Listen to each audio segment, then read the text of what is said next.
For more than 2 years, I lived in a travel trailer. It was parked at the end of my uncle's house, fitting into the small gap between his and my cousin's homes. There was enough room beside it for a tiny porch and a place to park a go-kart.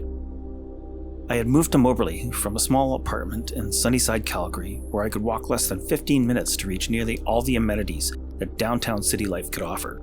Groceries, parks, restaurants, concerts, cafes. The mountains were a short drive away, and the same aunt who sold me that travel trailer years later also had a condo in a small town in those mountains where she allowed me to spend my weekends. My biggest struggle was deciding which hot springs I wanted to visit that day. The needs of my world were always within my grasp. My wants were few. One night, in my first year at the apartment, my upstairs neighbor had his bike stolen right off his balcony. It was locked up. We were both home. The rope they used to lower it to the ground was still there on my balcony. The dangling lock broken, hanging above me from their balcony railing. Another time, another neighbor had their apartment broken into, their tiny TV and cat stolen. The thief took the food and the dish. What kind of person breaks into an apartment to steal a cat? My apartment was full of stuff. It was full of my worldly possessions, and I felt the pressure of that stuff around me. My shades were always drawn. I was worried about people seeing all that I had that was valuable to me and wanting to take it. Without much natural light coming in, my apartment felt full. There was no room left for me. I was unsatisfied. I was angry. I felt trapped. To make the incredibly thin-walled trailer survivable for the winter, I had stacked tarp-wrapped bales of hay and bags of peat moss around the bottom gap. I lined the entire interior with rigid reflective thermal insulation panels and heated it with a diesel furnace semi-truck drivers used to keep their sleepers warm. The propane furnace that came with the trailer was too expensive to last the winter, needing a new tank every single day, while a full can of diesel would last me a few days to a week.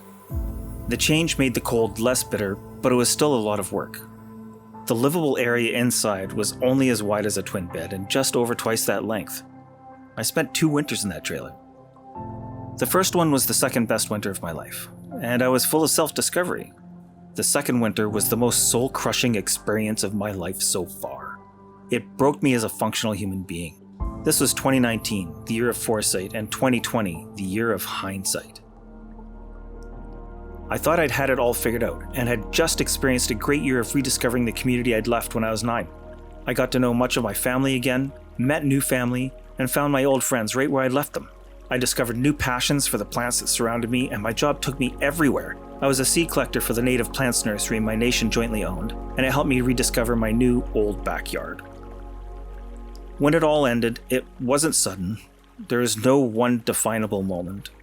Just the gradual realization that it was over. That the work I needed to do on myself was building up. I'd avoided my internal conflict and put aside the incongruence between the life I had and the life I wanted.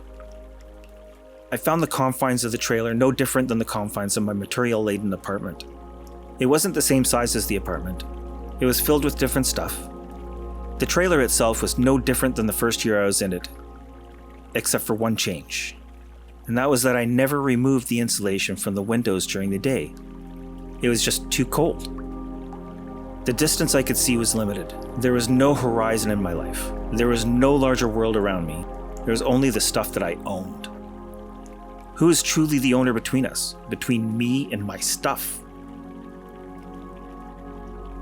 The trailer and my living room were not identical, but the effect was the same, mentally trapping. I was caught in the thought-capturing leghold of my own creation. Summers were mostly different. I was in the mountains, in the forest, biking the paths, walking the neighborhood, hiking the trails, growing a garden. But at night, I would go back to the trailer, or back to my apartment, back to my dimly lit prison of perspective. I had some questions, and I have answers now. But the answers came before the questions. They are the questions that I didn't think to ask when I needed to ask them. Sometimes I need to be able to step outside of my own world to see what it truly looks like on the inside. What is the relationship between your living environment and your state of mind? How does it shape you and your worldview? Does it matter if your outer world is in a nation, a city, a community, a home, a room, or in a forest? If your inner world still limits the view. I have better questions now. What makes a person's world feel larger? What expands their perspective? How do I live without a self-imposed mental restraint? What is it that makes me feel free? With equal portions of the metaphorical and the literal, I've learned to look to the horizon when I have questions that can't yet be answered, to fill my gaze with the place where I come from and to where I will eventually return.